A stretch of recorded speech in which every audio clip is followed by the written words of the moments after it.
Welcome back. We are here for another video, and today we're going to keep with that same theme of the pelvis, but we're going to start playing with some movement where we're actually interacting with the legs a little bit more and letting them find a little bit more movement within the hips.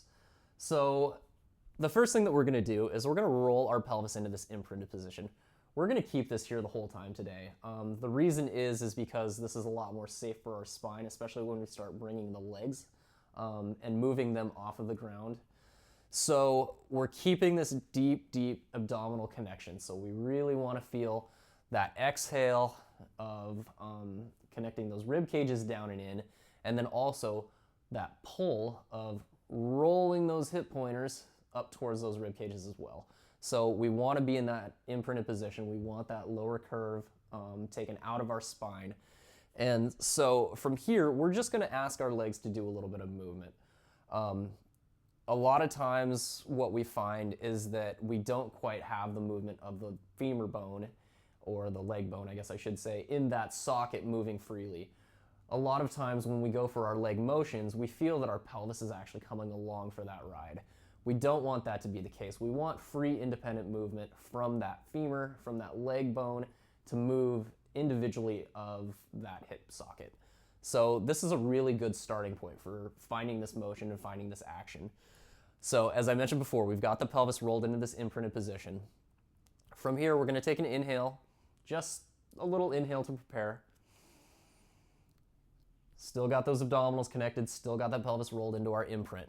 From here, as we exhale, we start to draw that knee and leg up towards the body.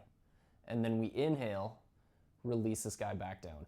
Very, very important throughout this whole process of movement to keep that pelvis on our imprint. So as we exhale, raise that leg up. We're keeping a deep, deep abdominal connection. So another thing that I want to mention here is, as we're doing this, I said that this is a hip exercise, so we want this to be a hip exercise. It is not a hip exercise if we're just opening up that leg.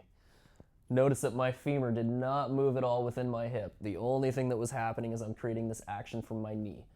That's not going to help us get this motion and this free moving motion to come back into our hips.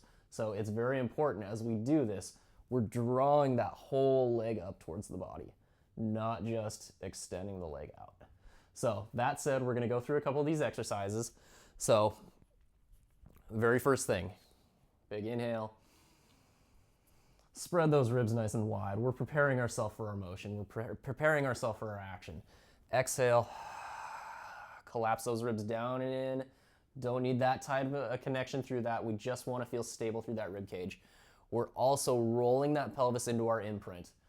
From here, we can have our hands onto the ground. We can have our hands up on our chest.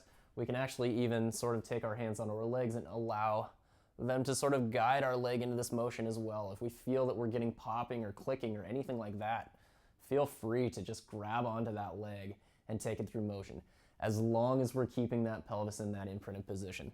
So from here, we're going to start with our exercises. We're going to do just a couple on each leg. I generally like to do sort of a marching action, and the reason that I do that is because we're helping to find that stabilization through those abdominals. So we're actually getting a little bit of an abdominal workout as well, because it has to control our pelvis from shifting from side to side.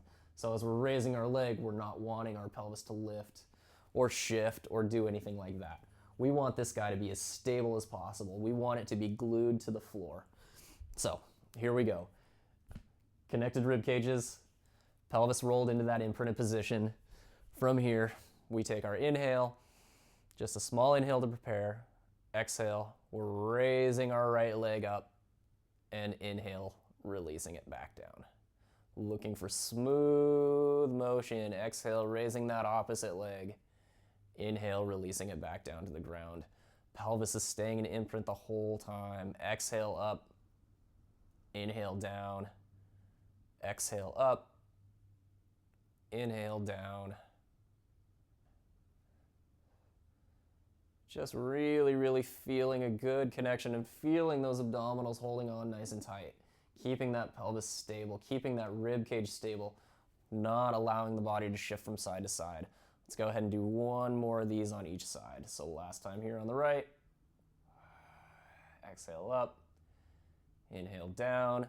Last time on the left, exhale up, inhale down. Release that pelvis back out to our neutral position. So that is our exercise for the day. And what we're really looking for with this exercise is to keep that pelvis stabilized. We want the rib cage stabilized. We want our whole core to be stabilized through this exercise. The only thing we're doing is moving our femur bones. We're creating motion within that hip. We're creating free moving motion within that hip, and that is our main intention. So again, we need to mobilize the hips. We want to find that free range of the legs to be able to free flow, move throughout that hip, and this is a really great exercise for doing that. So I appreciate you being here with me today, and I look forward to doing more videos like this, and I will see you next time. Thanks again.